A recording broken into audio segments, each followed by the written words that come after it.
ఇక్కడ నేను H1లో అసలు ఏమేం రాశాను, అసలు ఏం కంటెంట్ రాశాను, వాటన్నిటికల్లా నేను ఒక కలర్ ఇంప్లిమెంట్ చేయాలనుకున్నాను. సరే, నా వెబ్ పేజ్లో టోటల్గా ఒక 3 H1 ట్యాగ్స్ ఉన్నాయి. సో నేను ఎట్ ఏ టైం నేను ఒక కలర్ అనేది ఇంప్లిమెంట్ చేయాలనుకుంటున్నాను అండ్ ఫాంట్ సైజ్ కూడా ఒకేసారి నేను ఇవ్వాలనుకున్నాను. సో మనము అప్పుడు ఇలా ఇలా సింటాక్స్ రాస్తే, ఇక్కడ సింటాక్స్ లో ఏదైతే ఉందో H1 ట్యాగ్ ని మనం ఇక్కడ సెలెక్టర్ అన్నాం కదా, సో ఇక్కడ H1 ట్యాగ్ ని కాల్ చేసేసి ఫ్లవర్ బ్రాకెట్స్ అనేది నెసెసరీ అండి. సో మనము ఇలా సెలెక్టర్ ఇవి యూజ్ చేసే అప్పుడు మనమైతే ఫ్లవర్ బ్రాకెట్స్ అనేది పెట్టాల్సి ఉంటుంది.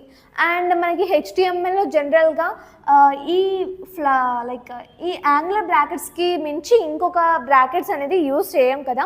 ఇక్కడ మనం CSSలో అయితే ఫ్లవర్ బ్రాకెట్, వీటిని మనము ఇలా రాస్తే ఫ్లవర్ బ్రాకెట్ అనేసి అంటాము. సో ఈ ఫ్లవర్ బ్రాకెట్ని యూజ్ చేస్తాము.